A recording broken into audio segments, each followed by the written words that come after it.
Kayo po ba mga bossing ko ay isa sa mga negosyante? O kaya po ay isa po kayo sa mga mananaya? Meron po ako share po sa inyo mga bossing. Mainam na magawa nyo po ito upang sa ganon, kayo po mga bossing ko kung naman ang hangarin nyo na maging matagumpay sa inyong negosyo o sa inyong mga pagtaya ay magkatotoo po ito. Kumbaga, maging positibo po kayo sa buhay at matupad ko naman ang mga wishes po natin sa pamamagitan ng ganitong mga pamamaraan. At syempre, ito po isang kaplamang para tayo maging matagumpay. Ang numero 1 po ay sipag at syaga, double time sa pagkayod mga bossing. Ngayon pa mga bossing, ito po yung ating oregano. Ang oregano natin ito mga bossing ko ay gagamitin natin na pamamaraan para masigit tayo maging positibo at swertein sa buhay.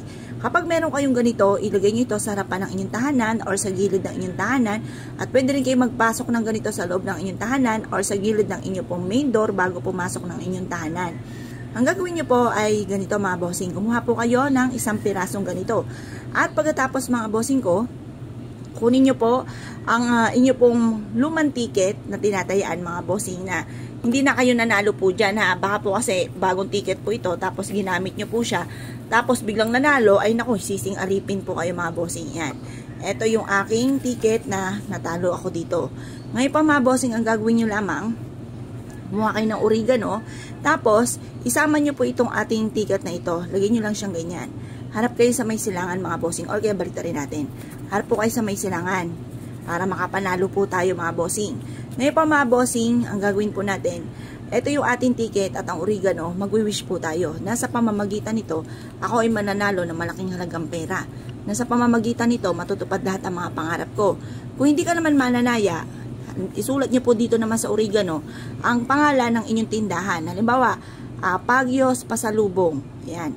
Yung isulat natin. Magkakaroon ako lagi ng malaking benta. Pero huwag nyo na isulat dito yung ano kasi maaaring mabutas tong ating oregano. Kaya isulat nyo lang yung pinakapangalan ng inyo pong tindahan. Halimbawa, wala po kayong negosyo, kayo po ay hindi mananaya, at kayo po ay may trabaho. I-wish nyo po na magkaroon pa kayo ng iba pang mapagkakakitaan bukod sa inyong trabaho mga bossing. Kasi mas mainam meron pa kayong ibang pinagkukunan. Kasi in case po na halimbawa ganito, meron akong kakilala mga bossing ko, ano po, yung isa, ano po siya, yung masipag, parang hindi siya makontento pa sa kanya pong trabaho at siya po ay nakakarakit pa mga bossing ko ng iba pa. Halimbawa, lumuluwas ng Divisoria, ginagawa ko rin yung bad dati mga bossing, ako may trabaho. Luluwas po akong Divisoria, tapos pahuhulugan ko sa mga trabaho ko yung mga damit kong nabili sa Divisoria, yon. Or kaya po, gumawa kayo ng mga kutkutin na pwedeng halimbawa, magluto ka ng mani, magluto ka ng yema, ng pastillas, tapos iniaalo ko sa katrabaho. Or kaya po, kung may kakayahan, magtayo po kayo ng isang tindahan na may kayo mismo may sariling produkto at yun nga po, may iba pa kayong pinagkakunan ng pera bukod po sa inyong trabaho. Yun nga po, meron akong kakilala mga bossing ko ay meron siyang trabaho, hindi na siya rumarakit pa ng iba, kaya noong nagsara po yung company, may edad na rin po siya, nahirapan po siya na maghanap ng trabaho. Kaya mas mainam po, may iba pa po tayo pinagkakakitaan bukod po doon sa ating trabaho.